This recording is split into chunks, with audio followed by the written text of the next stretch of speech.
Welcome to Rematch, where we relive some of football's greatest games with some of the most passionate fans you will find. James, Miles, welcome to Rematch. Now, both of you guys being Arsenal fans, I thought it was fitting that we would bring you in today to discuss the 2017 FA Cup final between Arsenal and Chelsea. Now, Arsenal in a really good period right now. As you guys know, challenging for titles, back on the rise. It looks like this year could be your year. But we're going to take you guys back to a period where maybe Arsenal were a bit on the decline, but still having these memorable days out at Wembley. Before we get started, how are you guys feeling?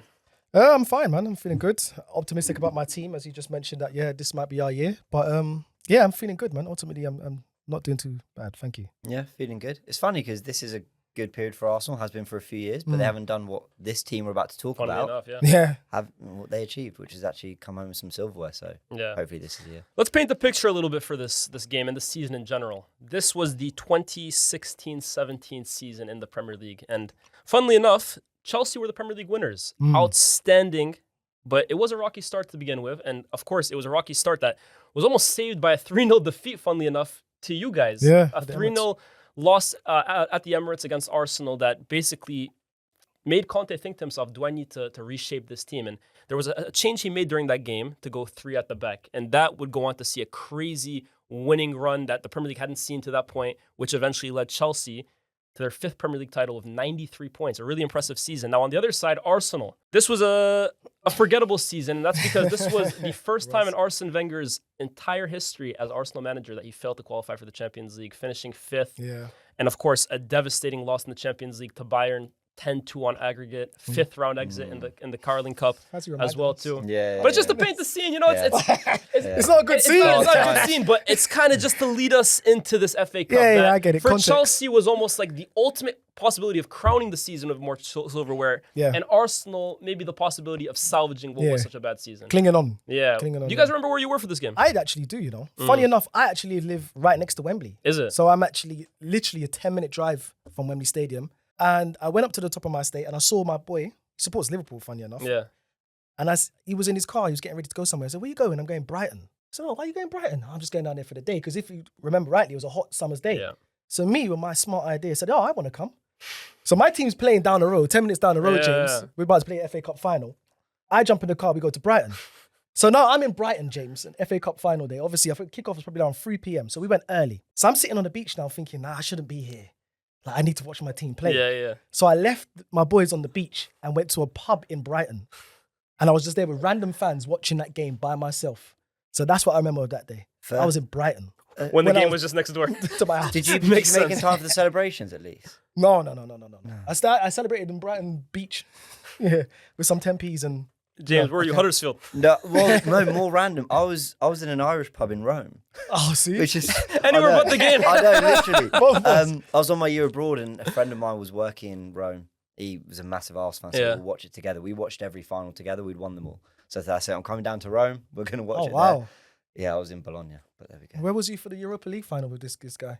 No, I actually was. So then I haven't watched a game since with him because we lost that one. That was the curse. After that, it broke. That's it, man. Since It's then. been fun. Both Arsenal fans was nowhere near the game. There you go, man. Vicinity, but Terrible fans. There you go. Let's take a look at the lineups, right? I think it's interesting because both these sides, Chelsea, I think I can name the lineup by heart, but it was so strong with that 3 at the back. You, of course, have Thibaut Courtois, Azpilicueta, David Luiz, Gary Cahill, Victor Moses, and Marcos Alonso forming that back 5. In midfield in the engine room, Kante and Matic, Pedro, Hazard, and Diego Costa up front. I mean, this was the team that was practically playing every single week, with maybe the difference Fabregas would come in once in a while, Willian. It's a strong team, man. Yeah. And on the other side, Arsenal. David Ospina in goal.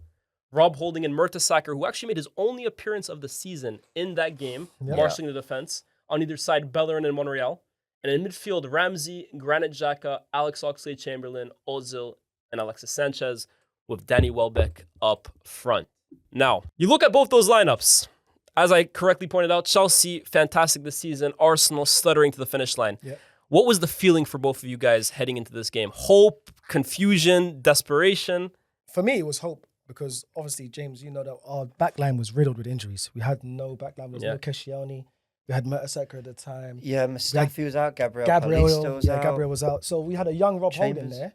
And like you said, like you just mentioned, Per Mertesacker hasn't played. Yeah. So we've got a young, inexperienced centre-back with a centre back that's very experienced. But And the hasn't opposition striker is Diego Costa. played. It's Diego Costa. We just had an amazing Yeah, season. he had an amazing season. So obviously, we're all thinking, damn, let's just try stay in the game more than anything. Right. But yeah, that was my main concern. Well, a lot of that team was just like plasters over injuries in the sense that it's a back three because Monreal's playing left centre back. Oxlade-Chamberlain's been asked to do a job at left wing back. Yeah. Ozil is typically a 10, is being do that kind of right 10 role. Yeah. Welbeck was kind of in and out with Giroud that year.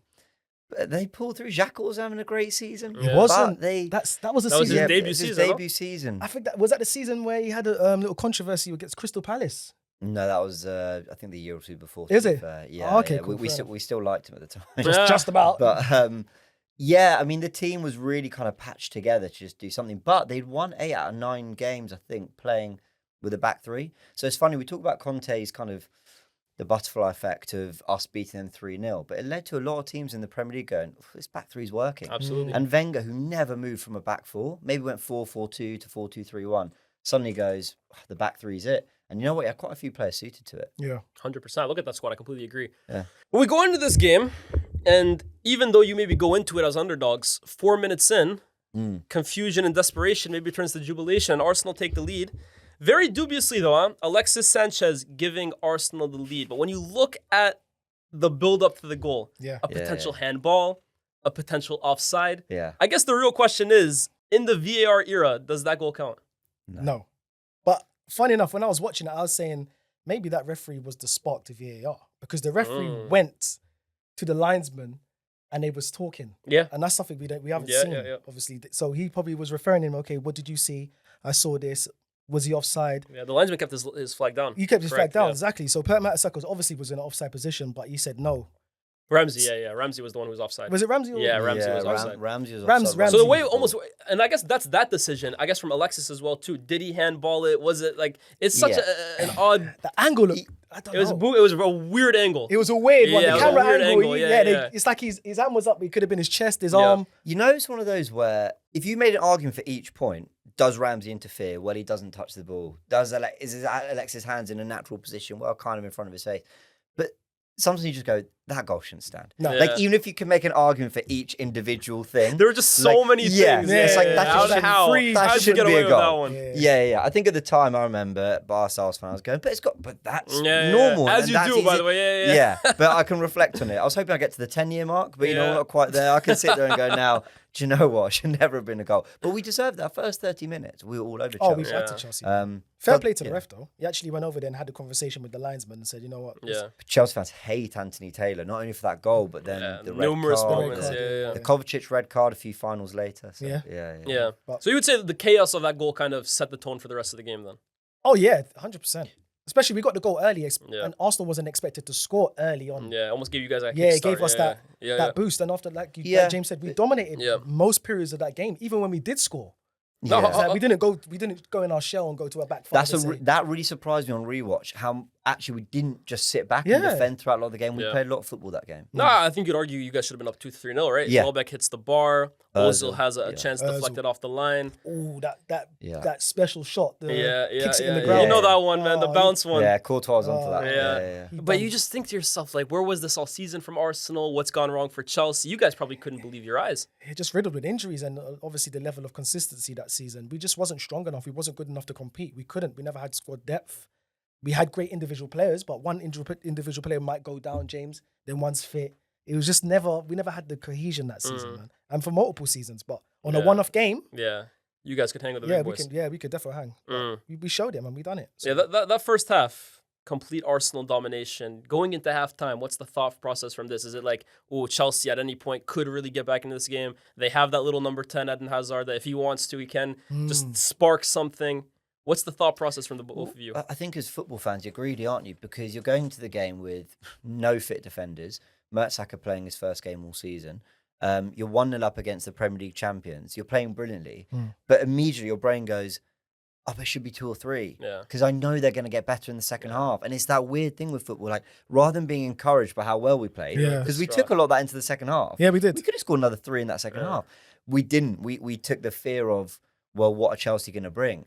So I think ultimately you're happy. You're proud of the team's efforts. Everyone's showing up. Even Ozil doesn't show up in big games. He was having a good half. Yeah. But you're thinking, oh, missed opportunities a little bit. Yeah, because it's a resilient and strong Chelsea team. Of course. Like you've got Costa. They were proper, that team. Yeah, of course, man. You've got Alonso, who's good at set pieces. You've got Cahill at the back. Gary Cahill. You had strong players. And we that midfield in particular, I think that's the most impressive thing about this Arsenal first up, because you look at that midfield, Kante and Matic. Yeah. My Strong. goodness. I mean, strong midfield. Strong. Yeah. And Arsenal, I think those days, you look at the midfield, maybe that's the big question mark. Do they have enough leaders in that team? Do they have enough grown men in that team? But you guys hung with them. Yeah, we did. We had Granit Xhaka played, watch him back. He played amazing. He was like he was playing single pivot by himself. He was in there by himself majority of the time. That surprised me on rewatch, how high Ramsey went up the pitch. It's so funny because these days we talk about football being so tactical, but you watch, there's clearly instructions. Ramsey, you press up the pitch. Xhaka's sitting on an island on his own. Yeah. And to hang with Kante and Matic in the form they were in,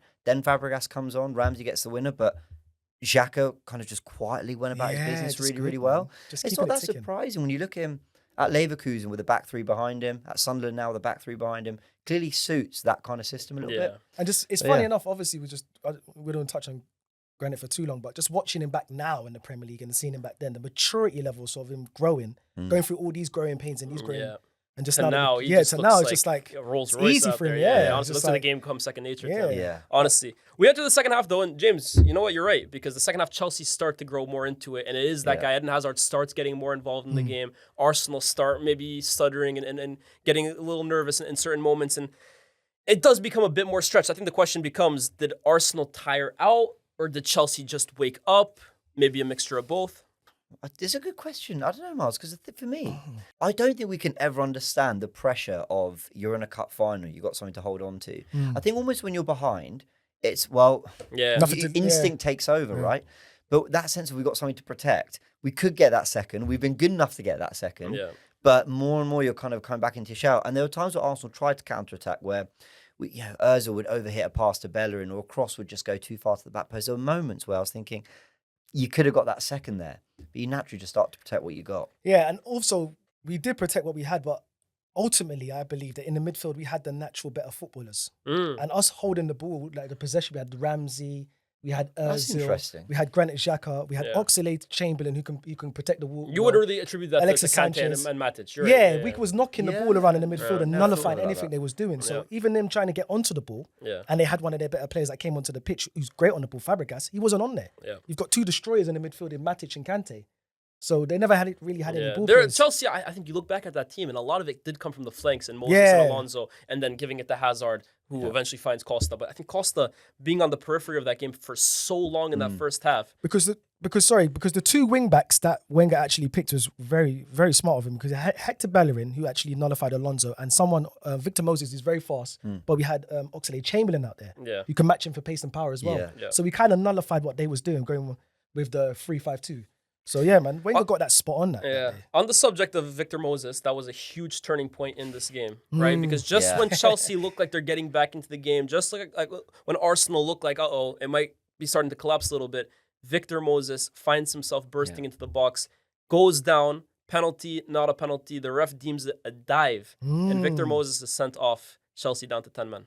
It's a great referee. He's got everything spot on this game, huh? I think the ref was brilliant. And we'll unveil his statue at the Emirates soon. What are we saying, dive or no dive? Yeah, it was a dive. I can't remember what the first yellow was for. I think that's the important thing here, actually. Do you remember on rewatch what that first yellow was for? But ultimately, he's on a yellow and he's dived. Like, he's dived. The first yellow was Danny Welbeck was on a break. And he dragged back. It's a red. You're right. I remember that. That was great from Danny. And actually, he was the outlet a lot. A lot for us in that game. Yeah, it's a brave dive. of the ref though. Yeah, 100%. Brave in the cup final. Really brave, especially for diving, and he's 100%. already on for simulation, and he's already on a yellow. Yeah, absolutely brave of the ref. I didn't see that happening. I just thought, okay, cool, get up, we carry on. But that changed the whole dynamic of the game, and to some degree, there was a point I would say that Chelsea they was playing their best with 10 men. Like because after that goal, quickly after, Diego Costa, a guy who, like we said, was for the most part locked up by a hobbled Per Mertesacker. Yeah. And a young Rob Holding. Yeah, well. and a young Rob Holding. We'll shout out Rob Holding. There you go. First 5 minutes in. But Diego Costa, I feel like he's one of the most the hardest player to really keep out of a game completely, because even when he's not scoring, even when he's not even having a great game, he's such a physical handful. And even look at the goal that he scores in this game. It just feels like vintage Diego Costa. Like no matter how much you manhandle him, no matter how much you frustrate him, he will just weasel his way out of any situation. Yeah. Complete trier, isn't it? Well, he's more than that, obviously. Yeah, of course. But ultimately, when he's not, if the touch isn't there, if he's not getting the chances, you just know he's going to be a nightmare for defenders. And that's why I hold that Mertesacker holding and Monreal set of performances so highly, really, because they came up against the informed striker in the league. Right. Well, I mean, I don't know what Aguero was doing quite that season as well. But you're right, that goal was vintage Diego Costa, because it was like, just lump into the box. Yeah. I will just take the touch and get a shot somehow. Yeah. And even the way it kind of just trickles into the back of the net was just forcing it in. It felt so Costa, Yeah. The craziest thing with Costa is that Arsenal fans, we know, James, that Drogba destroyed us for years. Like, we was absolutely frightened of him. I mean, saying, okay, Drogba's gone now. Fine. Yeah. They're never going to get a striker like that again. Yeah. Then comes Diego Costa. Yeah. Drogba 2.0 is basically not as good as Drogba. But he the does a lot of the same stuff. Yeah, a lot of the same stuff. And you look, honestly, post Drogba, right? I think he's the only striker Chelsea have really had that you could say was a real Chelsea striker. They have been looking to fill in that position for a while now, right? He was just a dominant striker. If he was in this Premier League era, minimum 20 goals. Yeah, he had a really good run in that period. For those 3 years, I think he was a real problem. A great striker. They had him in the same squad for a year, didn't they? When Mourinho first arrived, I think, didn't Drogba return? Yeah, you're right. I mean, I know it wasn't the same. It wasn't the same, But still, I mean... That was a scary Costa, man, and he was just bullying most defenses. And obviously, he wasn't a tech. He was good. He was like an Aguero. You know what with Costa, right? Not to make it all about Costa, but we look at Gyökeres now, right? And I think a lot of people look at, he's bullish, but he's a strong guy, but does he... I feel like Costa had a lot of Gyökeres tendencies, but also he was very cute as well, too. Some of his touches, some of his flicks. He's a much cuter footballer than like what you would think he would be. You'd think he's just a hard man, but he was a real handful for players. Yeah, good player. Would we say Ospina should have saved it, or too difficult to really put it on him? Because like you said, it did trickle over.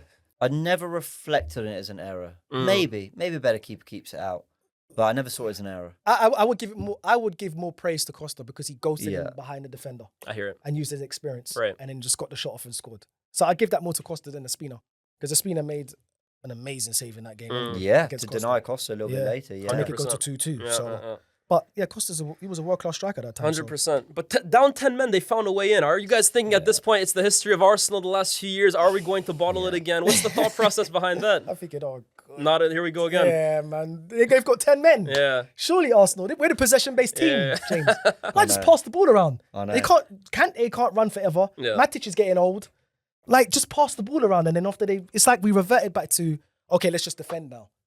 No, when the whole game he was just playing our ball, but they scored. Well, it's funny, I didn't have much time to even think. I remember at the time, like, you can't, they've equalised, you're watching the replay, and bam, we scored. Like, I didn't have much time to really settle on it, because the Giroud sub was smart from Wenger. But what he also did, he kept the match winners on. Welbeck was playing really well that game, but who's going to win your game? It's Ozil or it's Alexis, and he kept them on. And that pass from Alexis to Giroud, sorry if I've jumped ahead. No, you've segued it perfectly. But it just, I didn't have much time to really dwell on it. What Chelsea going to do? How are we going to respond? Because we responded immediately. I mean, literally within 5-6 passes. 3 minutes later, Arsenal respond immediately. That's what I got That's what I got down. You've segued it perfectly. But that sounds long. Like, it's actually 3 minutes of, they're getting settled, a sub is made. Chelsea, I don't think, touched the ball. And then Giroud's first touch was the assist. Yeah, I actually counted how many touches we took. Oh, yeah? How many? It was 10. Wow. Well, there you go. Including Ramsey scoring. Yeah. It was the 10th touch. Yeah. Yeah. 10 touches, and after that, it was just... And after that, it was a celebration. After That's that. a real sucker punch. It was too much for them. You talk about that Giroud substitution, right? Yeah. Really good management from Wenger to read where the game was going. And his first touch of the ball outside of the boot cross, Aaron Ramsey on the spot. We'll talk about Ramsey later on, right? We don't want to jump too ahead, but he's got a whole segment. He did have a good record in these big games, right? But credit to Arsenal. You could have maybe criticized them earlier on for maybe settling for what they had and then eventually allowing Chelsea back into the game, but they did not take their foot off the pedal here. Late chaos, Ozil hits the post. Real big chance for Arsenal to finish this game off. Yeah, he did. He gave to keep his eyes, no? Yeah. He went near post. Ozil's so funny because he's just never in a rush. I love that player, but I was watching him just like shoot or square or do something, and he kind of in his own time sent the defender flying and then hit the post. I'm thinking it's actually brilliant, but it should be 3-1. It should have been 3-1. Yeah, he even had a chance after that. Yeah, when I saw that we was watching the game. Alexis Sanchez bought a foul, obviously because our backs was against it, and the camera was still panned in on Alexis. And after the time they went to the next shot, Ozil was in front of goal, but somebody just clipped it away from him. And he had time to take down the ball, put it in the net. But like you said, he's just on his own planet, taking a million years. There was a Bellerin chance. I mean, he had pace back then. That was before his ACL problems. Yeah. And he just burnt one guy, sent it. You know that pass down the left of the player, you go down the right. And it was forced a good save from Courtois. But we had chances, I mean, that could have been 4. Thing is, as much as we had 3 chances probably after that, Diego Costa, like we said, forced a big save out of Ospina. So it felt, again, on rewatch, I was like, this is very open. It's a really good final. Yeah, it was open. It was a good final. Because I remember watching this game myself. No stakes in any of these two teams. I'm getting ready for the Europa League finals. That's the Wenger philosophy, though. That's what we loved about Wenger. As much as he would say sit back, he didn't know how to sit back. His players just did not never know how. Fully. Yeah, never fully. There was always free. There was always a counter on. Always. And you always took it. Yeah, we always took it. Even if we would miss, but we always took it. On the subject of Ozil, though, I mean, I find that the conversation on Ozil so interesting these days because when we talk about Arsenal's most recent heroes and icons of post-Invincible run, but before this, we talk about Aubameyang, we talk about Alexis Sanchez. Mesut Ozil maybe doesn't always get the love that maybe he should. And I think a big part of that from the outside looking in is because he doesn't really have a vintage moment that defines his Arsenal period, right? Aubameyang has the goal in the FA Cup final. Yeah. Alexis, you can think of so many moments. But Ozil, it was just like consistent, like really good play. But could this have been the one, like to seal the FA Cup that marked Ozil's time at Arsenal? Maybe it makes us think about him differently. Great way to look at it. What do you think, Mark? Yeah, you're right, because obviously he had great moments that against Ludicrous in the Champions League? Yeah, the one we lifted. That's true. That maybe, but then again, it's a group stage. It's a group stage game. Yeah, he never had that actual moment, and obviously, unfortunately for him, we wasn't challenging for titles then, so he could have put his stamp on winning. So I think who's the best player, maybe post Van Persie at Arsenal? I think you could make the argument it's Ozil, but I don't think his name always gets brought up because of Alexis, because of Aubameyang. I feel like his time at Arsenal. Yeah, you could make a chance. Yeah, you could definitely. But obviously, the natural number 10, I wouldn't say it's extinct, but his type of role, the type of player, he might be the last great one. He was the last great one because you can't do that now in today's Premier League. So 100%. I think it just phased out. The game just evolved from that type of player. But it's interesting our moment to remember because people talk about Ramsey in that final, who's very, very good, and obviously he's got 2 FA Cup final winners, but Ozil came at a time where we were on a 9-year trophy drought. He won 3 FA Cups. Yeah. And I think he played, he started in every final. Yeah. Played well in those finals. And he's kind of remembered as the guy who, he fancied it in August at 3 biggest p.m. moments, he's never there. But but actually that was a big final. He performed well. It wasn't the easiest. He's kind of doing a hybrid role. Can you sort of help Bellerin but also be creative? But to touch back on your question, it's not so much what he done for us in an individual moment for picking up a trophy or winning the league. It's actually him signing for the club at the moment when he signed. It felt like a real... That is more bigger than anything. I think I agree. Because we had nobody, James. Like no one was coming to Arsenal, and we got Ozil at the back of Real Madrid. Like he just came out playing with Ronaldo. Would you say it's the biggest signing maybe in Arsenal's history? Because you think about it, the likes of Henry weren't huge signings when they happened. You know what I mean? In terms of what he was at the moment. I'd say Emirates era.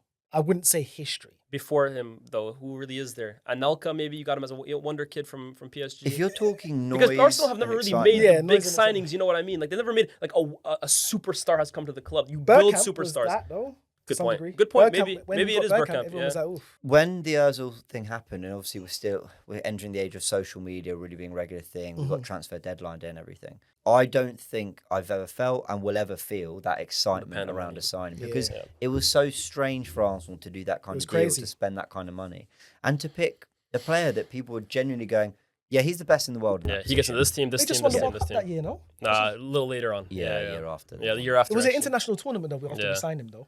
If I remember rightly. Maybe the Euros, I think. Yeah. I might not have won it, but But back to my point, it was a massive signing. That took the whole...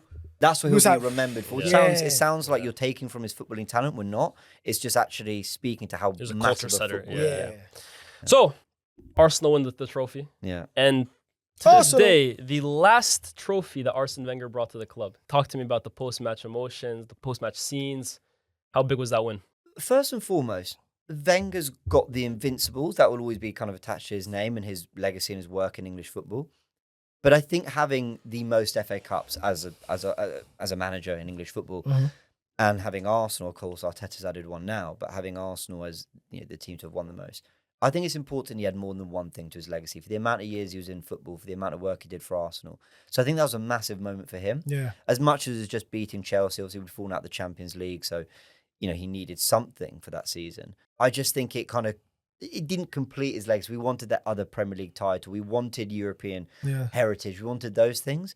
But that he walks away still to this day with, records like that to his name, I think is really, really important for someone like Wenger and everything he did in the game. Yeah, it was sad. It was a sad day because obviously we all know how the club was, not even just the club, there was the fan base in the club, it was split. Wenger out, Wenger in. Yeah. But ultimately, we all still love that guy. Yeah. Like, he is our manager. No matter what manager comes after and wins us trophies, even if they win us a Champions League, it will always be Arsene Wenger. He's the one who set the tone. Yeah. He's the manager that gave us the philosophy. He's the manager that set the DNA of this club, or reset the DNA, I should say, post George Graham era.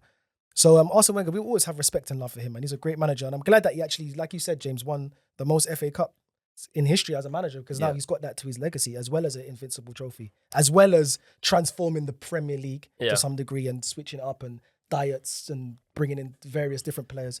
He's got so much strings to his bow. So yeah, Arsene Wenger will always be a legend. I don't know if anyone will top that 7. What's Pep on? Maybe 3? 2, 3, 4? I don't know. 3 or 4. He's won a few, to be fair. Yeah. But I mean, he like might. you said, but managers don't stick around for that long anymore. Yeah. So we might not ever see it. That's what we hope. Anyway. I think Pep's got 3 actually. Yeah. Now that I think about it, I think he's got 3. Okay. But yeah, I mean, still a way off. Good win against Chelsea as well too. I mean, Chelsea, who were looking to maybe capitalize and cap off it could have been the greatest season if you really look at it, right? A 93-point Premier League win and an FA Cup against Arsenal on top of it. That could have been a real special season for them. Yeah, it could have been really huge. How big was that to beat Chelsea? Glow in front of your friends as well too. Yeah, it was nice to stop them from doing a cup double, man. Because obviously Chelsea was becoming that annoying football club that's just winning everything. And we deemed ourselves to be just winning all these trophies at one point. But obviously there's a bit of a stigma on them that they've got their big dad there. Abramovich was at the time, buying everything, going to Harrods and picking up every toy in the store, and we've got it and we don't like it no more. We're buying another toy. So yeah, it was good to just stop them from doing that. And obviously we was picking up FA Cups and we was just back to winning ways in Wembley. Our record in Wembley is just strong, isn't it, James? Yeah, I reckon of my friends who were football fans, not exaggerating, I think 70% of them were Chelsea fans. Really? Yeah. Oh, wow. You went through it. Yeah. So I And Drogba, like you said, Diego Costa as well, the moments they had against us. Then especially because Chelsea, in the Cups as well too, at Wembley, Chelsea had your number for a minute as well too, guys, right? Yeah. Like Carling Cup with Drogba, FA Cup with Drogba, just Drogba in general. But on the day, it wasn't Drogba's day, it was Arsenal's. I'm going to ask you guys, or try and categorize this in a few different categories, right? The most important moment of the game for you guys, the moment that was the catalyst for what would go on to happen at Arsenal. There's various different moments, but I think one of the key most important moments for that game was a Spina save against Diego Costa. Because after that, once they get to it was going to go to extra time, and who knows what could have happened. So I think that's one of the key important moments for me. Yeah. I'm not saying it's but that's one that stood out. The one that stands out. That was an important save because he never really had much to do the whole game. Yeah. And then Costa's right in front of him, and bang, left foot saves it. Yeah. And then after that, it's history's made. That was such a massive moment. I didn't realize how late in the game it came. I actually forgot about that moment, to be honest. But sorry for the really stupid answer, but it is that opening goal because at least Arsenal had something to show for their work. Yeah. I think if it's 0-0 at half time, forget the controversy around the goal. I mean, that was huge in itself. Yeah. Imagine you sat there in the chamber at half time going, we battered these lot, we played them off the park. Chelsea are feeling calm because they've just won the league title, they've got the players, they're not chasing it as much. So I think the fact that we went in with something at halftime, I think was so important. Yeah, I think the Victor Moses red card as well too, right? To bring it down to 10 men. The way the game was kind of going towards Chelsea. I think a moment you'd forgotten, so you kind of just gave yours right there. Anyone for you? The moment I forgot is actually the Rob Holding moment against Costa. He said, I'm in your head, earlier on. I forgot about that. That's iconic, man. Yeah, it's super iconic. That's a young Rob Holding there. Yeah, against one of the best center forwards in the game. I forgot that moment. I was like, yeah, go on. And when I saw it back again, I was like, yeah, go on, give it to him. Even though I know the result, I'm like, go on, give it to him. I'm in your head, Costa. What about the biggest managerial decision? Either before the game was played or during the game? I think it was sticking with the 3 at the back. I think when you got that many injuries, Wenger could easily have gone, am I really putting Per Mertesacker in from the cold? I mean, I think he played 30 minutes in the Premier League and that was it. I mean, I don't think we actually reflect on how unbelievable that is to come in against Diego Costa and that Chelsea team and go, yeah, I'm going to play my first full 90. When already I wasn't even like Per Mertesacker's biggest fan. Yeah. So it wasn't just the context around the game. It's also me going, mate, I'm not even sure you at your very best. I'm convinced that you're going to be able to get us through this. Yeah. It was an unbelievable performance. And Wenger sort of recognise that, look, the system's been working. Let's just, if someone's out, let's get someone in. Let's not go back to a back four. Let's not try and be too clever with it. Just go with what we've known, what's won us 8 games in 9, and keep it moving. Mine was actually Conte, to be fair. Really? Yeah, he took off Costa and put on Batshuayi. Yeah, bizarre. That To be was- fair, that was- Batshuayi he'd been a good player off the moments. bench for them. He won them I the league know, against West Brom, but I hear you. Like, Yeah. they was on the ascendance. Yeah. And if you need somebody who's going to score goals, Costa, I don't know if That was strange. He might Yeah. not score, but he'll get the He'll flick get on. something out of He'll nothing. get something. Yeah, He'll be yeah. involved. And they took off Costa. I was like, Sure. okay, you just kind of handed us this title, this cup, because you've brought on Batshuayi. Yeah. He's someone who's going to run in behind. Yeah. You ain't got that much space. So when he took him off, I was like, okay, cool, thank you. I'll take that. That's a blessing. Yeah, blessing. I'll take that.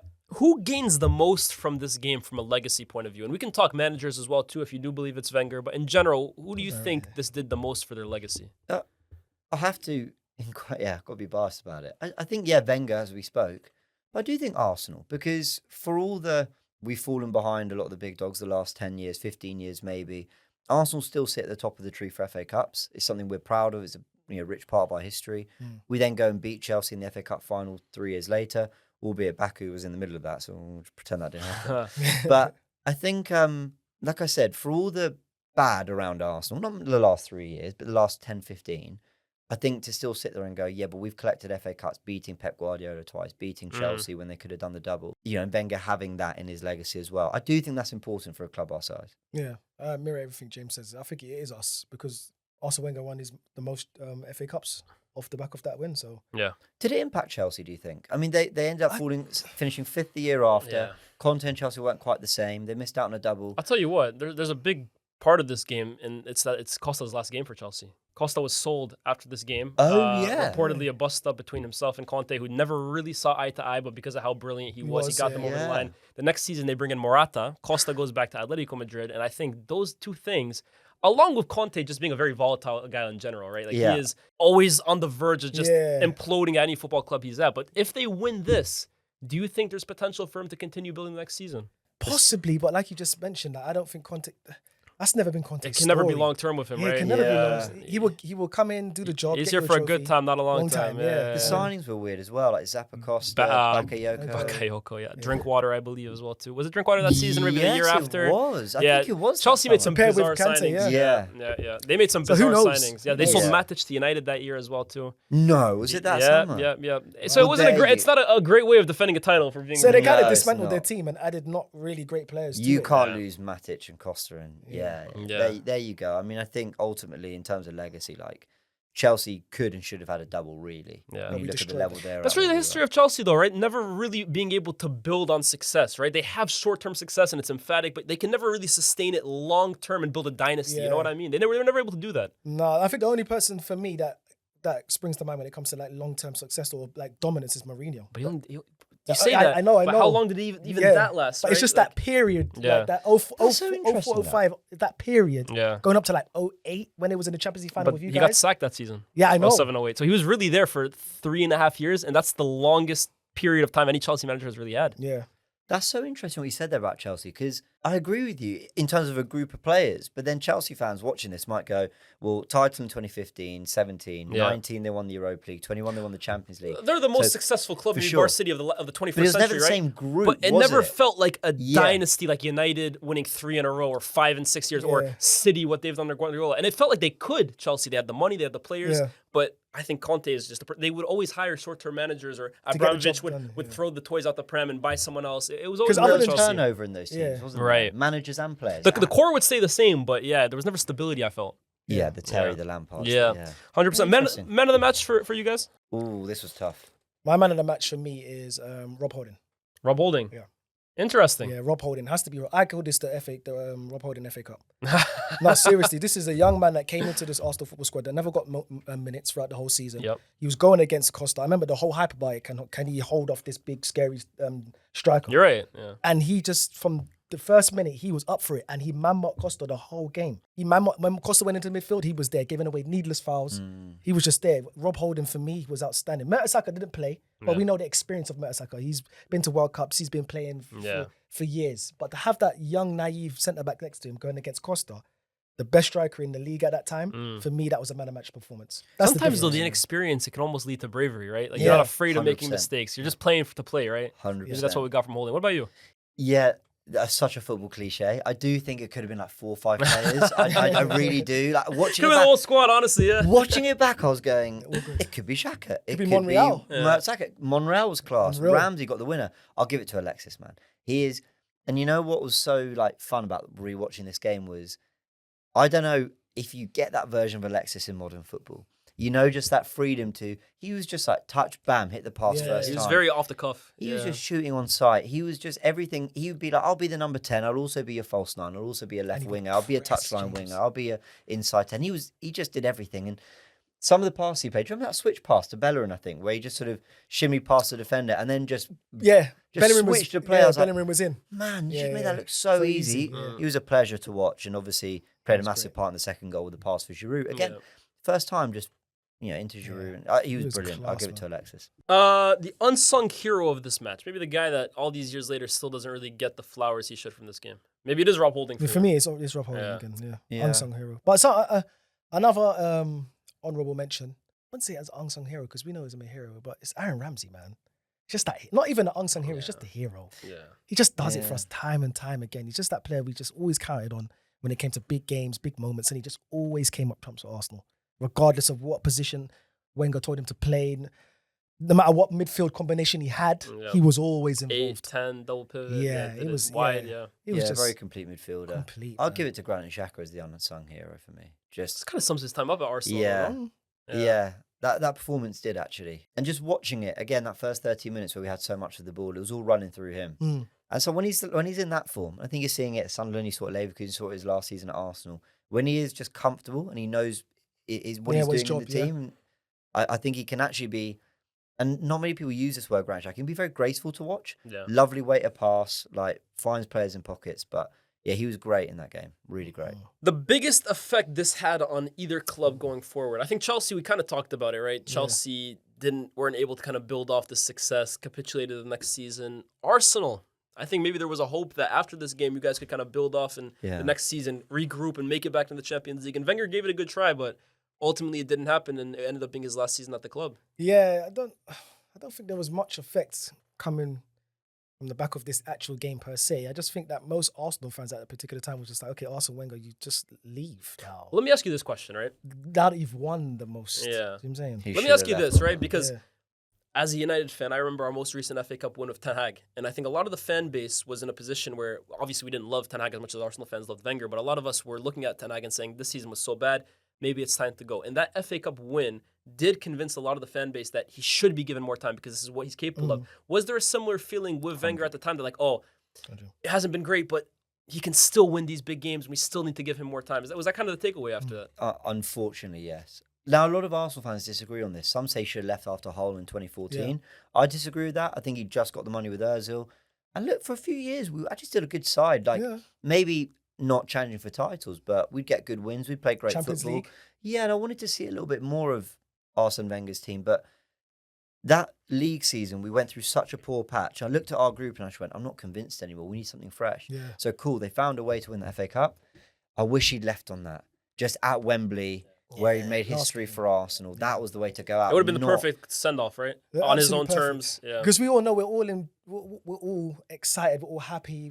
It's come to an end. We all knew it was coming to an end. We all knew it's like a relationship. You know it's coming to an end. Like Wenger, you've gone out on a high. Yeah. Like next season, this might not happen again for us. Not even just for you, but for us as a club. Like we might even not win anything. So and that's what ended up happening. Right? That was the worst thing, because we knew as a fan base, and I think the club knew it, because they gave him £50 million Lacazette, and then a few months later they gave him a Aubameyang for 60. Yeah. Mkhitaryan came in, and you sat there going, Sanchez went. This is just like a last roll of the dice, but I'm not really sure what for. Yeah, exactly. We signed 2 9s when we hadn't for years. It was really weird. I think the club lost their heads a little bit, and it was just him, Wenger, and the club just sat down and gone, that was it. Stan Kroenke was in the stands that day. He was. They should have gone, this is the time to move on. But should have. Yeah, it's a shame. It is what it is. What's the most 2017 thing about this game? When you look at this game. The 3-4-3.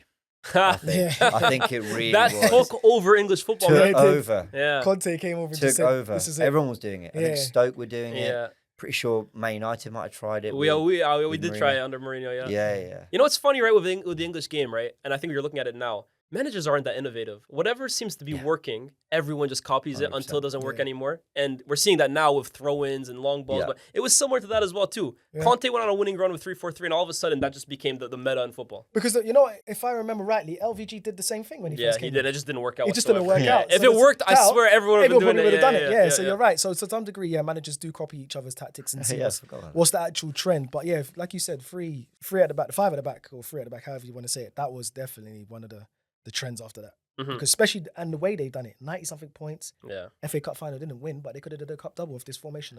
And also seeing like Victor Moses right wing back. It's just like, we never saw it after. We didn't see it before. He don't want to see it again. He was great. He was great at Wigan as a winger. I get why they signed him. He was a good player. But then it's just like, Victor Moses really just became the best right wing back ever. No, for a year, honestly. In the world, just... He became Mycon, man. It was crazy. Like, honestly, out of nowhere. Even Alonso. Yeah. Alonso was scoring loads of goals that season. Remember the goals and assists? He might have been the second biggest goal threat on that team after Costa. He was just like, what the hell? I think you remember as well, too, Azpilicueta became like a makeshift center back in the 3. And what's most interesting about that is that it was an aging John Terry, but he was on the bench. Yeah. It's like he couldn't adapt to this formation. So now he's willing to sacrifice one of the best English defenders of all time just for this formation, but it's winning. So yeah, it was 3 at the back. Was definitely. Well, I promised we'd talk about him, Aaron Ramsey. We talk about legacy as well too, and his legacy almost seems to be shaped off these big moments for Arsenal, especially in the FA Cup finals. Right?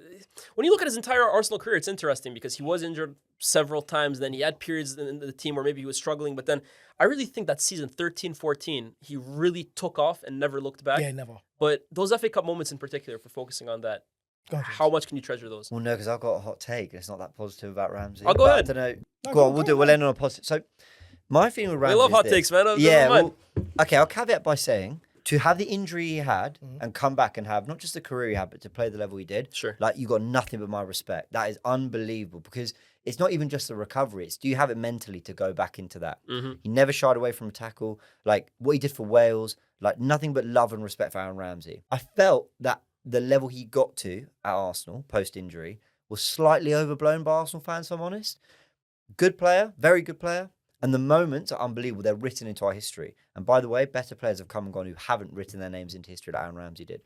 So the things I kind of love and respect him for are the moments, the character, his love for the club, what he gave. The story. The story. But maybe in terms of the way he's talked about, like, people talk about Pleb, Fabregas, and all these technicians we had, Wilshere, Cazorla. And for me, he wasn't on a level like them, technically. Not on that level. I can hear what you're saying. He was they were better good footballers than he was. But his legacy at the club is maybe looked at higher than they. But he's kind of put almost above some of those sometimes in conversation I hear. But I guess that kind of comes down to the Ozil thing that I was saying, right? Like, who was the better player across that era, Ozil or Ramsey? I think probably Ozil, right? But who's regarded more highly by Arsenal fans? Is it Ramsey? It will be Ramsey. Am I fair in saying that? Because football's about a lot more than just what you can do with the football. But yeah, again, just to strap, love the guy. We'll go to you. But I just, he's forgetting how technical Ramsey was, man. You're forgetting, James, man. He was absolutely, he could do it all. He was the ultimate. At one point, he was our ultimate. That 13-14 season was crazy. That season was unbelievable. I mean, the goal against Norwich. I was thinking the one against Liverpool. Was it the volley that he scored against Liverpool? Remember Galatasaray, left foot. You might be good. You might be arguing with yourself. I'm not saying this is the thing. I'm not saying technically poor in any way. Brilliant technically. I'm just saying they were better. No, I prefer Aaron Ramsey to Jack Wilshere. I've heard a few Arsenal fans say I think he was the better player. I think Wilshere was the better player. I think Aaron Ramsey was I'll pick Ramsey. If both stayed fit, didn't have the injuries, I included Ramsey's injury in that. If neither had the injuries, fully fit, Wilshere goes on to have the better Arsenal. I'll give you another take. You might not like it. I think Ramsey is better than Declan Rice in 8. He doesn't like it. He doesn't like it. Aaron Ramsey could do absolutely everything Declan Rice does. The only thing Declan Rice I'd say is better than Aaron Ramsey is his distribution and the ball winning, but it's marginal because Aaron Ramsey was a ball winner. That's a technical aspect, isn't it? Yeah, I'll give him that when it comes to crossing and set pieces. Yeah, but when it comes to ball striking, passing, ball winning, it's 50-50. So if I were to say Declan Rice or Aaron Ramsey in that Arsenal team, you're taking right now, I'll take Aaron Ramsey because I know he's a match winner. And when it comes to box crashing, there was no. What Arteta wants from Declan Rice right now, Aaron Ramsey had that naturally. He was doing that for Arsenal. I think Arteta would like Ramsey in this. He would love it. I think most managers would like. He's got an engine. And I think games like this, by the way, summarize it. Right, big moments, dare to be counted for. He's got a big engine. Yo, listen, Ramsey. Declan? Yeah, of course. Yeah, for me, he did that. For me, Rice is. I think Rice Ramsey's is. up Dare there, I say? I man. think he's. That's quite, a hot take. I think Was that your Rice hot is- take that you were going to come in with? No, now that he said it, he's just Yeah, Sorry. You flicked the switch. yeah. But Ramsey as an 8, let's not forget. Yeah. Yeah, Let's very not good forget. player. He was ultimate 8. Let's look at another player on the day that we said we were going to talk about, Alexis Sanchez. I mean, Yeah. first and foremost, that season that he had was fantastic, right? I think he scored 20-something league goals, almost playing up front at times, playing off the right, playing off the left. And in a season where Arsenal did decline from the year prior, where they almost won the league, he was the one shining light. And then, again, to do it in the FA Cup final, how special was that Alexis season? And a question for you guys, was there a better player in England that year?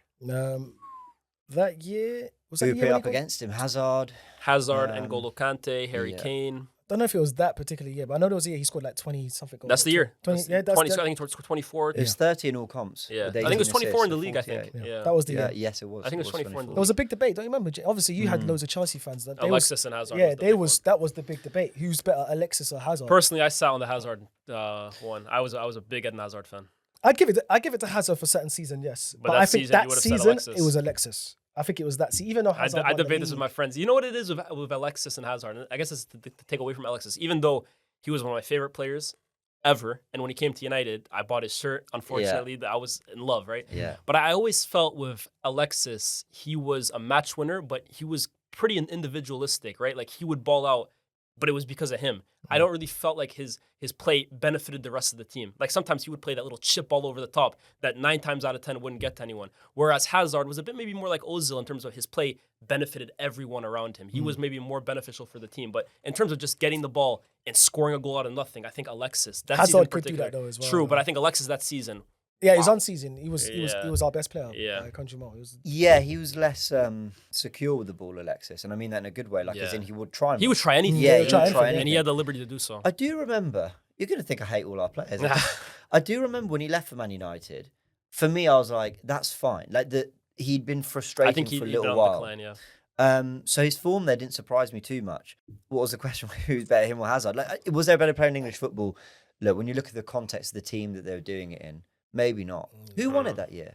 Kante won Player of the Year, actually. Which is probably deserved because it was back-to-back, wasn't it? Back-to-back, Premier yeah, League that's when he left titles. Leicester. Yeah, Yeah. I would have said him or Hazard that season. And I mean, Alexis Kane had a really strong campaign. I think he scored like Kane 30 was goals. I think he might have scored unbelievable. 30 goals that season. because what was more outstanding for Alexis, he was doing it in an underperforming team.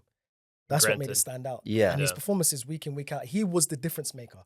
That goal against West Ham when he dummied the He keeper. just got a hat-trick Yeah, at- that was so hat-trick good. at the Olympic Stadium. Yeah, he Yeah. just it's But like then he Hazard just had saw, that moment against you guys where he sent Koscielny flying. Yeah, It was a good battle, but but I really like those Premier League years because you felt like it was like Hazard versus Yeah, that was Alexis. definitely them two. Yeah, At definitely, that point, definitely. really, really good it's battles. 50-50. Yeah. I could see Chelsea fans screaming down the lens right now saying it's Hazard. You guys are Yeah. crazy. I guess I'm asking you, would you have swapped Alexis for Hazard that season? For that season, no. Just for that particular season, no. No. But other seasons, Hey. Hazard, Yeah, it's been the best. At the time, I wouldn't have, but knowing everything I know now, for me, Hazard is the better yeah, footballer. Yeah. Hazard is quality. Yeah. He's unplayable. On the subject of Wenger, Mhm. he did end up leaving the following season, but let's just imagine in a hypothetical world he does leave at the end of this FA Cup final. We know how things have gone since with Emery and now Arteta, but what does Arsenal look like if Wenger leaves a season earlier? Are they in a healthier position short term, but maybe not as much long term? Did they need the growing pains of the following season? What a great question. That's it, yeah. Guess we're playing career mode here. Well, who are we linked with manager? Well, who's available? Allegri? Because Yeah. we missed the boat with Pep already. Klopp had already left for Liverpool. Yeah. And who are the managers that people talk about? Marco Silva. Like, do you know what I mean? Like, he's still doing well at Fulham now. But I mean, who were the guys It that were wasn't kind of much, seen? Yeah. I remember Emery had just lost 6-1 to Yeah. Barca Yeah. at PSG. Embarrassing. To be fair, that was 2 seasons before that, so he had another year at PSG after that. Yes, he did. Enrique, I Yeah. think, had become available at that point, although he wasn't the Luis Enrique we know Nah, of he didn't, today. he wasn't, no. Nah, he wasn't. You think he's a better manager today, Lewis? Oh, Enrique? yeah, I would 100%. say so. Yeah. I think Enrique has done really well to Yeah. repair his managerial Yeah, reputation in this Yeah, last I one. agree. He's done way better. Has Ancelotti a free agent potentially? I mean, I could see Arsenal going for Ancelotti at that point. He hadn't returned to Real Madrid yet. But Ancelotti is a great manager, but we never had the funds to aid Ancelotti. He's Yeah. that type of manager. I need money now. Give me this player, that player, this player, win your trophy. Arsenal wasn't. But I think you look at Arsenal at that point, right? Just winning the FA Cup, you still had Alexis and Ozil. Maybe, to be fair, Aubameyang and these guys hadn't come in yet, but you did spend money that following summer. You bought Lacazette for 50 million. Imagine those funds under a different manager. Could things have gone differently? But I guess the real question is, would you have changed it anyway, knowing how it's all kind of worked out? Maybe to now, repair not Wenger's legacy, though, would you do it? because 1 year, because people were saying it was overdue from years before that Yeah. anyway. So him staying 1 extra year didn't really.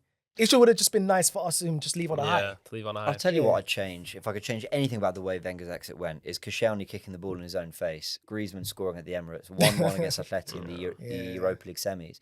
Because the only thing that could have been better than that was Europa at League least win. walking out with some kind of European trophy, back in the Champions League, restored to where we were. Yeah. Thanks very much. That would have been the perfect way to go out. But obviously we know that didn't happen. Yeah, that didn't happen. But yeah, so then after that we got Emery, and I'm not a big fan of that guy. If Chelsea win this FA Cup and they win the FA Cup in the Prem, 93-point win, is this their greatest ever season? Or are we still giving that to the 15-goal campaign? Ooh. 93 points in an FA Cup The is thing big, is, man. it's trophies, isn't it, in the end? Like, Yeah, the that's two the trophies currency of versus one. football.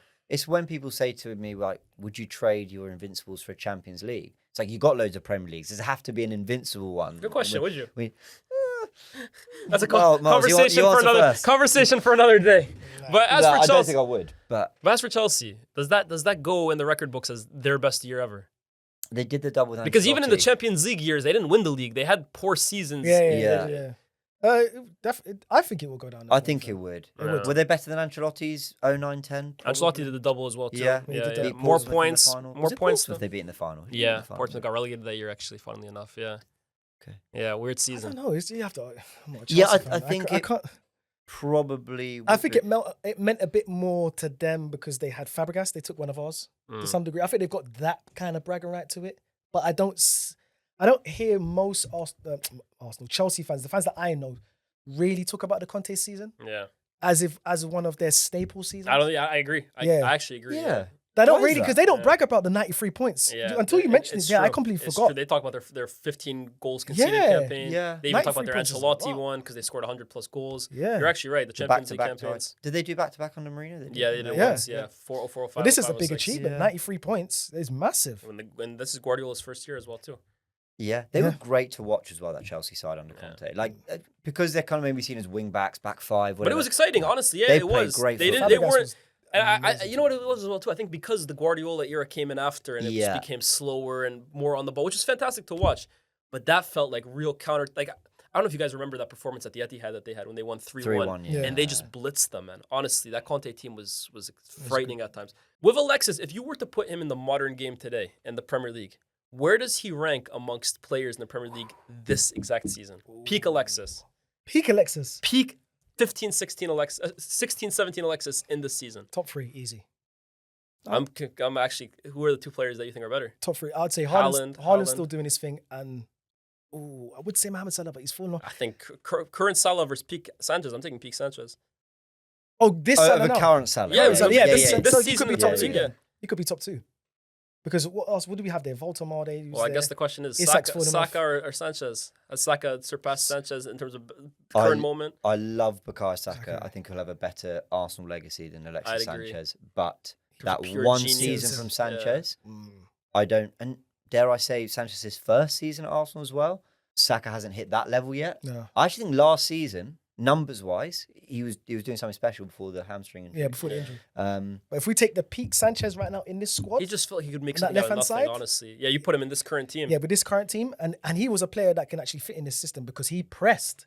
He's He's- one of he's Arsenal. He's one. He perfect. used to press because he comes from the Barcelona system. Yeah. where they used to press 6-second press. He was just a live Yeah, wire he was in a general. live of wire, so Alexis, he man. would And I fit think straight in. a big part of his decline honestly comes in how hard of a worker he was. And you actually think Yes. about it. Yeah, And there's a the period in left-hand his side. career that not a lot of people know about, right? He was going to international tournaments nearly every single summer and going deep into those tournaments. So I think it was 2014 World Cup. He went with Chile. Yeah. 2015, he won the Copa America, so he played the whole time. 2016, he won it again, played the entire time. 2017, went to the Confederations Cup of Chile. He's going far into tournaments and he plays high intensity. Yeah. So I actually think when you look at how Alexis declined towards the end, his body almost broke down. broke down. I think it was because of the amount of minutes. He didn't have a summer off for 4 years straight. That's such a good point. And it made me think about reflecting on his career. Like, he won a Scudetto with Inter Milan. He must Yeah. have done. He Yeah. obviously won La Liga with Barcelona, Yeah. played in that side under Yeah. Pep. He won Intense. FA Cups with Arsenal. He won Copa Americas with Chile. He's had a That's great career. and he's still playing now. Yeah. That's Yeah. an amazing. Sevilla. That's an amazing He's had a great career. career. He's a legend. As with a lot of players, the only place he flopped was at United. It's a curse. He guys- scored at Wembley for you guys. Yeah, he against did Tottenham. against Spurs. So Yeah, he was yeah, still yeah. doing us favours. There you even go, after- man. He's a real gunner after all Once these a years, Gruno, man. always a Yeah. Gruno, man. But yeah, Alexis, I'll be top 2. Haaland and Alexis right now. That peak, Alexis. I think I agree with that. I think Yeah, I mean, at the moment, because you'd say Cole Palmer's up there, but I don't think at this current moment Palmer's at his best. Yeah, it was just the output as well. Yeah. As well as the performances. He was actually putting up great numbers. Yeah. Because there's great wingers now like Semenyo. Yeah. But his output He's is not not Alexis, man. He's not the Alexis. I think I agree. He'd be second to Haaland. Yeah, he'd be second to that Haaland. version of Alexis. Yeah, Yeah, it's special amazing. player, man. 'Cause Haaland's just We'd doing- win the league if we had that version of Alexis. Right now, Yeah, I because you think do we'd look at the win. Arsenal the team. left-hand side, yeah. Maybe the only weakish position, if you want to call it weak, is the left-hand side. You put Alexis up out wide. It doesn't matter who's in the middle. Could be Moreno the whole Yeah, season. it could be you.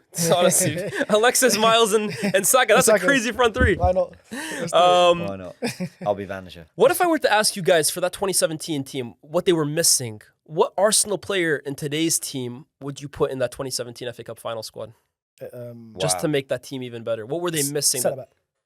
Saliba or Gabriel? Yeah, Saliba or Gabriel. We needed some rock back there. Mm. Because we still had a good... I still What a think question. I still think we had a good left back. Monreal was Yeah, very Monreal was strong. good. Bellerin was very quick at He the was time. robust, so he yeah. did his The thing. fullbacks were solid, yeah. We were fine going forward because you had plenty of quality there. Really, probably it's Gabriel or Declan Rice. Like I agree with Rice. We yeah. needed steel in midfield. I know the Ramsey thing, but even to complement a Ramsey. Yeah, to complement Ramsey. Maybe Gabriel. As centre back, we were a mess for years, and it's funny because Koscielny. I'd be interested in how you reflect on Koscielny because I think Koscielny's probably the only defender from that era that could do something in this Arsenal team. Like, I don't think he'd start. He'd be a squad player. Yeah, he definitely could. But I think he was quick enough. He was kind of aggressive in the duel. I mean, Scored Koscielny or important Nkapia, goals. he can take Nkapia's place, I would say. As Well- good as Nkapia is, but yeah, he could do a job there. He was a threat from set pieces. Nicolas Jova would love the guy. Yeah. So actually, I think if Gabriel Koscielny, that would have been interesting back Yeah, then. or Saliba. I'll tell you what, dude, Saliba. Gabriel versus Saliba. Diego Costa back in the day, I'd pay to watch that matchup, man. Seriously. Oh, I think they'd wow, rip each yeah. other's heads off. Yeah. Honestly. Yeah, that's Yeah. true. Yeah. That would have been a great, battle to watch. There you go. And then I guess the final question to wrap this up. Where does this win for Wenger in this game rank amongst all of his great victories in his career? I don't know because he's done so much. for us. Even He's amongst his won other cup FA Cups. doubles. Where does it rank amongst his FA Cups? Even in your memories, your favorite up there? It sounds silly, but because we were 2-0 down against Hull and there was the 9-year drought, That was a big that felt the best. But I think this goes down as most impressive with the context of the season, the context of the injuries, the context of who played in the final. Yeah, I'll probably have this down as his best FA Cup win. Not that I can remember all of them too well, if I'm really honest. Yeah. But of the recent, Villa 4-0, that was a walk in the park. Right, easy. Yeah, Hull you're expected to beat ultimately. It's also beating Pep City, and I know they weren't the Pep City, Yeah. but beating Pep Guardiola and City at Wembley in the semi-final, they were getting top 4 that year. They were a good team. Yeah. So Yeah, it's up there for Arsene Wenger. Obviously, for him, it's a personal one as well. Like we just mentioned a few times on the pod today, that he's took him to 13 FA Cups. I wouldn't say, I don't know. I'm not him. It might not be his best one because obviously he's done cup doubles for us. Mm. But that's the thing. Yeah. yeah, but for being the underdog and going out there with the team that he had at that moment of time, because we wasn't competing for leagues, and showing that I could still go against the Peps, the Contes of this world. Yeah. Like I'm the old manager, but I've still got a trick up my sleeve. Yeah. So Wily old fox, man. yeah. So yeah, I think it could be. It's up there. It's up there. It's definitely up there. But I wouldn't say it's his best one. James, Miles, thank you so much for joining me. Brought you back down to memory lane. One last glory day for Arsene Wenger. Hope you guys enjoyed this one. And at home as well, too. Thank you guys so much for joining us. Leave a like, check it out, and we'll see you guys very, very soon.